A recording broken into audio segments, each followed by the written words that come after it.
En Australie, l'industrie des légumes est confrontée à une pénurie des plus sérieuses. Et on ne parle pas de sécheresse, mais d'une importante chute du nombre de travailleurs saisonniers venant de l'étranger.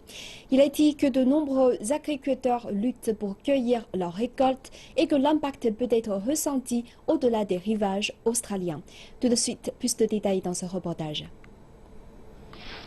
Le nettoyage de la laitue ne semble pas excitant, mais pour Benjamin Lelong, cela fait partie de l'expérience d'une vie.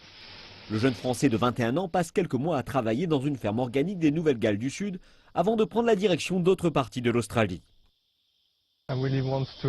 Je veux vraiment découvrir le pays et ses habitants. Cet emploi temporaire permet à Benjamin d'en apprendre sur l'Australie et d'aider l'agriculteur Michael Champion avec ses cultures. Mais récemment, il y a moins de personnes comme Benjamin désireuses de travailler dans les zones rurales du pays. La saison dernière, en parlant de la période estivale, nous avions des voyageurs sac au dos qui passaient. Mais ces dernières années, j'ai reçu moins d'appels. Et cela s'explique car moins de jeunes voyagent en Australie pour travailler durant leurs vacances. Nous avons vu les chiffres s'effondrer de près de 35 000 au cours des 24 derniers mois dans les demandes de visa. Et cela cause une véritable inquiétude. Le problème basique des agriculteurs est qu'alors que le nombre de travailleurs temporaires ou venant de l'étranger décline, la quantité de céréales devant être récoltées n'observe pas la même tendance. Et cela implique que certains agriculteurs produisent moins, ce qui entraîne davantage d'importations de légumes dans le pays, ainsi qu'une réduction des exportations vers l'Asie, en dépit d'un appétit croissant pour les produits australiens. Je pense que beaucoup de cela est mené par l'économie.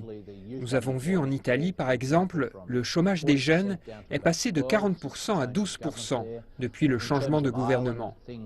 En Irlande, les choses allaient très mal il y a quelques années. Désormais, il y a une reprise lente et donc cela a entraîné une baisse de 60% du nombre de jeunes Irlandais qui viennent ici. Et la faiblesse du dollar australien a rendu les perspectives de travail ici moins attractives pour les jeunes dans certaines parties d'Asie, telles que Taïwan et la Corée du Sud. Et même si l'Australie paie des salaires élevés, si ce ne sont pas les plus élevés en zone rurale, nous ne parvenons pas à attirer suffisamment de jeunes pour venir travailler dans nos fermes. Et c'est la raison pour laquelle Richard Mulcahy déclare que l'Australie doit faire davantage pour attirer plus de monde de l'étranger.